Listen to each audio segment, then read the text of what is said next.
5월 11일 주일 큐티입니다. 본문은 민수기 21장 21절에서 35절 말씀입니다. 이스라엘이 사자들을 아모리 사람들의 왕 시온에게 보내 말했습니다. 우리가 당신의 나라를 통과하게 해주십시오. 우리가 밭이나 포도원으로 들어가지 않고 우물물을 마시지도 않을 것입니다. 우리는 당신의 영토를 다 통과할 때까지 왕의 큰 길을 따라가기만 할 것입니다. 그러나 시온은 이스라엘이 자기 영토를 통과하는 것을 허락하지 않았습니다. 그는 자신의 모든 군대를 소집하고 이스라엘을 대적하러 나왔습니다. 그는 야하스에 이르러 이스라엘과 싸웠습니다. 그러나 이스라엘은 그를 칼로 쳤고 아르논에서 얕보기를 이르는 그의 땅을 차지해 암몬 자손에게까지 이르렀는데 그들의 경계선은 강력했습니다. 이스라엘은 그들의 모든 성을 차지했습니다. 그리고 이스라엘은 헤스본과 그 주변의 지역에 있는 아모리 사람들의 모든 성읍들에 거주했습니다. 헤스본은 아모리 사람들의 왕인 시온의 성이었습니다. 그는 모압의 이전 왕과 싸워 그에게서 아르논까지 이르는 땅을 빼앗은 인물이었습니다. 그래서 신들이 이렇게 읊었습니다. 헤스본으로 와서 그 성을 재건하라. 시온의 성이 회복되게 하라. 불이 헤스본에서 나오며 시온의 성에서 불길이 나와서 모압의 아르와 아르논의 깊은 높은 곳의 주인들을 삼켰도다.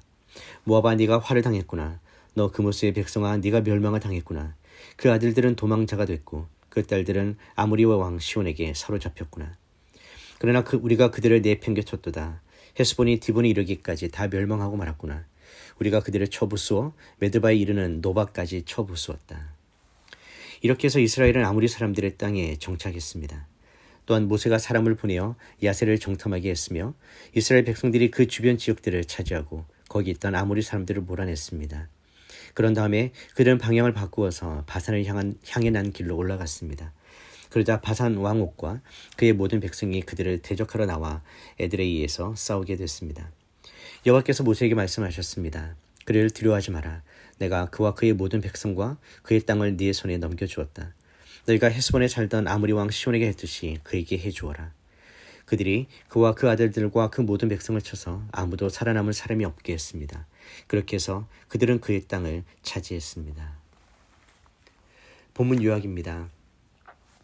이스라엘 백성은 요단 동편을 지나 약속의 땅으로 나가는 과정에서 두 왕, 아모리 왕 시온과 바산 왕 옥과의 전쟁을 치릅니다. 먼저 시온 왕에게 평화롭게 길을 지나가게 해달라고 요청하지만 그는 이를 거절하고 전쟁을 일으킵니다. 하나님은 이 전쟁에서 이스라엘에게 승리를 주십니다. 이어서 바산 왕 옥과의 전투도 벌어지는데 하나님께서는 두려워하지 말라고 명령하시며 이 전쟁에서도 이스라엘에게 완전한 승리를 주십니다. 두 군의 전쟁은 모두 하나님께서 주도하신 싸움이었으며 이스라엘은 적들의 도시를 점령하고 요단 동편 지역을 차지하게 됩니다. 첫 번째 묵상입니다. 하나님의 약속은 전쟁을 통해서도 이루어집니다. 이 본문에서 두 차례의 전쟁이 등장합니다. 이스라엘은 스스로 전쟁을 원하지 않았습니다. 시온 왕에게 먼저 평화로운 통행을 요청했습니다. 그러나 시온은 이스라엘의 존재 자체를 위협으로 보고 전쟁을 일으켰고 결국 그로 인해 이스라엘은 싸움에 나서게 되었습니다. 우리가 하나님께 순종하며 약속의 길을 걸어가더라도 세상은 이를 평화롭게 받아들이지 않을 수 있습니다. 하나님의 백성은 때로 억울한 전쟁, 원치 않는 싸움에 끌려 들어가기도 합니다. 그러나 여기서 중요한 것은 하나님께서 이 싸움을 하나님의 전쟁으로 바꾸신다는 것입니다. 본문에서 하나님은 이스라엘에게 승리를 주실 뿐 아니라 그 전쟁 자체를 하나님이 주도하여 이루어지는 약속의 성취 과정으로 전환시키셨습니다. 시온과 옥과의 전쟁은 결국 요단 동편 정복이라는 하나님 나라의 한 조각을 실현하는 계기가 됩니다. 우리 삶에서도 마찬가지입니다. 하나님의 뜻을 따르는 길에 반드시 평탄한 길만 있는 것은 아닙니다. 오히려 그 여정은 갈등과 충돌, 억울함과 싸움이 도사리고 있는 경우가 많습니다. 그러나 하나님의 약속은 때때로 전쟁의 과정을 통해 이루어지며 하나님은 우리를 단지 싸움터에 내버려 두지 않으십니다. 하나님은 친히 싸우시며 우리의 싸움을 하나님의 싸움으로 바꾸십니다. 적용 질문입니다. 지금 내가 겪고 있는 예상치 못한 싸움은 무엇입니까? 나는 그것을 하나님과 함께 싸우고 있습니까? 하나님께서 이 싸움을 통해 어떤 약속을 이루시려고 하는지 생각해 보며 우리의 믿음을 고백합시다. 두 번째 묵상입니다. 두려움 없이 싸울 수 있는 이유는 하나님의 함께 하심 때문입니다. 바산 왕 옥은 단순한 왕이 아닙니다. 그는 신장과 힘으로 유명했던 거인이며 그의 군대는 막강했습니다. 그러나 하나님은 모세에게 단호하게 말씀하십니다. 그를 두려워하지 말라. 내가 그와 그의 백성과 그의 땅을 내 손에 넘겼다. 이 말씀은 우리가 하나님 나라를 향해 나아갈 때 겪는 두려움에 대한 하나님의 응답입니다.